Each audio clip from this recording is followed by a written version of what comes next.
নমস্কার। বিশ্ব জন রং ভারত রং মহোৎসবের সূচনায় এই যে গড়জয়পুর সপ্তর্ষি আমরা পুরুলিয়া ওয়েস্ট বেঙ্গলের পক্ষ থেকে আপনাদেরকে সকলকেই শুভেচ্ছা।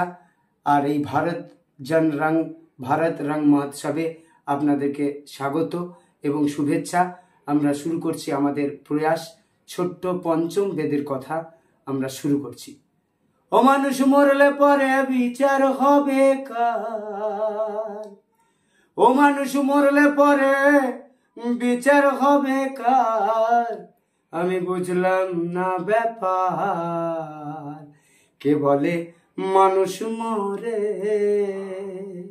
কে বলে মানুষ মরে? ও মানুষ মরলে পরে বিচার হবে কার?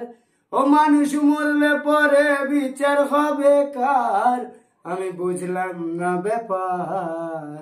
কে বলে মানুষ মরে?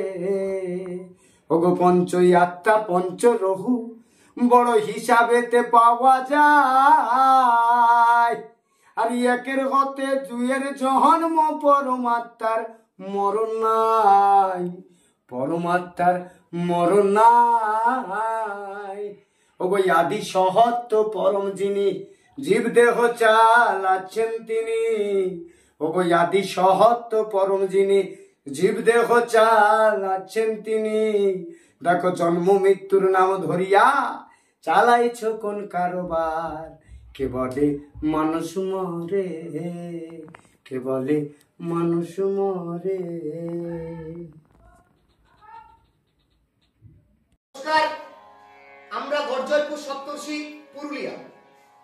আমরা শুরু করছি আমাদের ছোট্ট নাটিকা পঞ্চম বেদ কথা। আমাদের প্রাক পর্ব শেষ হয়েছে।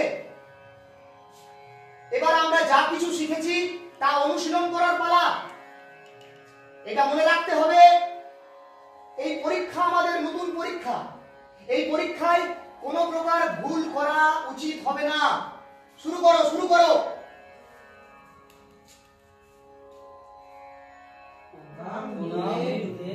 সদা স্নেহশীল থাকুন। কি ব্যাপার ঋষিগণ, বসুন। আপনারা এখানে এসছেন কি উদ্দেশ্য নিয়ে এসছেন? প্রণাম গুরুদেব। আপনি নাট্যশাস্ত্র রচনা করেছেন, এটা নিয়ে আমাদের একটা প্রশ্ন আছে। এই প্রশ্নের উত্তর খোঁজার জন্যে আজ আমরা সবাই আপনার আশ্রমে এসেছি। আপনারা নির্দ্বিধায় প্রশ্ন করুন। গুরুদেব, এই নাট্যশাস্ত্র এই উৎপত্তি কোথা থেকে হয়েছে? এর উদ্ভব কি? খুবই ভালো প্রশ্ন। এই প্রশ্নের উত্তর শুধু নাটকের জন্য নয়, এই প্রশ্নের উত্তরে আপনারা খুঁজে পাবেন জীবনের চলার পথ। যখন ত্রেতা যুগে যখন মানুষ লোভের বশে, কামের বশে একের পর এক অন্যায় শুরু করে, একের পর এক অধর্ম করতে থাকে, যখন মানুষ সংঘর্ষে বাঁধতে থাকে, তখন ইন্দ্রদেব ভগবান ব্রহ্মার কাছে গিয়েছিলেন এবং বলেছিলেন এমন একটা মাধ্যম, যে মাধ্যমে একই সঙ্গে দেখাও যায় এবং শোনাও যায়, যে মাধ্যমে মানুষ এলে মানুষ নিজের ধর্ম, নিজেদের কর্ম, নিজেদের মোক্ষ সবই ফিরে পাবে। গুরুদেব, আমরা সবাই জানি এই বেদ হচ্ছে আমাদের জ্ঞানের ভান্ডার। এই জ্ঞানের ভান্ডার সারা পৃথিবী জুড়ে লুকিয়ে আছে। তাহলে কেন এক নতুন বেদের সূচনা হচ্ছে? এই জন্যই নতুন বেদ তৈরি করা হয়েছে, কারণ সমস্ত শ্রেণীর মানুষের জন্য, সমস্ত শ্রেণীর মানুষের জন্য, অসুর দেবতা মানুষ সবার জন্য এই বেদ। এখানে কোনো ভেদাভেদ নেই। এই বেদে মানুষ নিজের ধর্ম, নিজের শিক্ষা ফিরে পাবে। এই বেদ পড়ার অধিকার সবার আছে। সকল শ্রেণীর মানুষের এই বেদ পড়ার অধিকার রয়েছে। তার জন্যই ভগবান ব্রহ্মা 4টি বেদের উপাদান নিয়ে তৈরি করেছিলেন পঞ্চম বেদ বা নাট্যবেদ। 4টি বেদের সারাংশ, এটির অর্থ কি? খুব ভালো প্রশ্ন। উপেন, ও উপেন, এই যে আপনারা দেখুন, ঘরে আছো না? এই যে কথাগুলো শুনতে পাচ্ছেন, না শুধু গানেই করবে? এই কথাগুলো এসেছে যাই যাই ভিতর দিকে যাই দেখি। ঋগ্বেদ থেকে। হ্যাঁ বাপ, আর এই যে গানটা শুনছেন, উপেন তো এই ঘরে গান নাই। এসেছে সামবেদ থেকে। মহারাজকে খবরটা দিয়ে যাই যাই। এই যে অভিনয় দেখছেন আপনারা, এই অভিনয় এসছে যয়ুর যাই বেদ যাই থেকে। ঘর দিকেই যাই। আর এই অভিনয়ের রস এটা এসেছে অথর্ববেদ থেকে। বুঝতে পারলেন? তাহলে গুরুদেব, নাটক কি কেবল দেবতাদের জন্য? না, এই একই প্রশ্ন করেছিল অসুররা ভগবান ব্রহ্মার কাছে। তাতে ব্রহ্মা উত্তর দিয়েছিলেন, নাটক সবার জন্য। নাটক এই পৃথিবীতে সমস্ত প্রাণীর জন্য। অসুর থেকে শুরু করে, দেবতা থেকে শুরু করে, মানুষ থেকে শুরু করে সবাই এই নাটকে আসতে পারে। এই নাটকে অসুর, দেবতা, মানুষ সকলের ভালো মন্দ দেখানো হয়। নাটকে সবকিছুই দেখানো যায়। আমাদের আবেগ, আমাদের অনুভূতি, আমাদের কর্ম, আমাদের শিল্প সবকিছুই নাটকের মাধ্যমে আমরা সমাজকে দেখাতে পারি। এখানে কোনো বাধা নেই, এখানে কোনো শ্রেণীভেদ নেই। সমগ্র সৃষ্টি ধর্ম নিরপেক্ষ, অতি প্রাকৃতিক, বহু ধর্মীয়, সকল জীবের আবেগের প্রতিনিধিত্বকারী শিল্পী। একদম।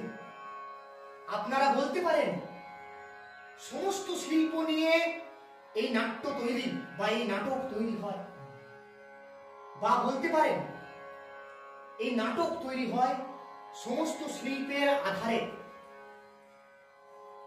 নাটক একটি চমৎকার শিল্প। এটি বেঁচে থাকার জন্য শ্বাস প্রশ্বাসের মতো গুরুত্বপূর্ণ। তাহলে আমাদের সমাজ কেন এটিকে গুরুত্বপূর্ণ সহজে মেনে নেয় না? শিল্প কেন অপ্রয়োজনীয় বলে মনে করা হয় গুরুদেব? দেখুন ঋষিগণ, আমরা সকলেই শিল্পী, আমরা নীতি নির্ধারক নই। শিল্পকর্ম করা হচ্ছে আমাদের ধর্ম। নীতি নির্ধারকদের আমাদের এবং আমাদের শিল্প সম্পর্কে ভাবতে হবে। আমাদের পরীক্ষা নিরীক্ষার উপায় ও সুযোগ প্রদান করতে হবে।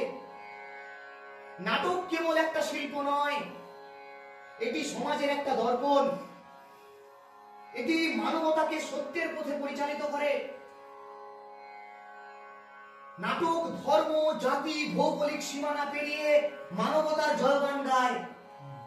নাটকের মাধ্যমে মানবতার জয়গান গাওয়া হয়। নাটক হচ্ছে মানব জাতির, মানবতার একমাত্র পথ। এই অনুভূতি নিঃসন্দেহে পৃথিবীকে স্বর্গে পরিণত করতে পারে। নিঃসন্দেহে একদমই তাই। শিল্পহীন সমাজ পশুদের সমাজ। এই আশা এবং প্রত্যাশা নিয়ে যে সমাজ শিল্প ও শিল্পীদের প্রাপ্য স্থান দেবে, আমি নাট্যশাস্ত্রকে পঞ্চম বেদ বলে অভিহিত করেছি। পঞ্চম বেদ সকল বেদের জ্ঞান। ঠিক ধরেছেন আপনারা। হে ঋষিরা, আমার নাট্যশিল্পী পুত্ররা তোমাদের স্বাগত জানাতে তাদের নাট্য প্রয়াস, তাদের নাট্য তৈরি করছে। তারা অপেক্ষারত। আপনারা আসুন, আমরা গিয়ে এই নাট্যের উপভোগ করি। চলুন।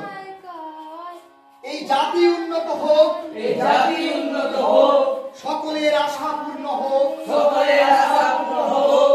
এই সুখের পৃথিবী, এই সুখের পৃথিবী, সৃষ্টি সর্বদা পূর্ণ হোক, সৃষ্টি সর্বদা পূর্ণ হোক, পৃথিবী সর্বদা সমৃদ্ধ হোক, পৃথিবী সর্বদা সমৃদ্ধ হোক, উপরের আকাশ পরিষ্কার থাকুক, উপরের আকাশ পরিষ্কার থাকুক, ভদ্রলোকের সর্বদা নির্ভীক থাকা উচিত, ভদ্রলোকের সর্বদা নির্ভীক থাকা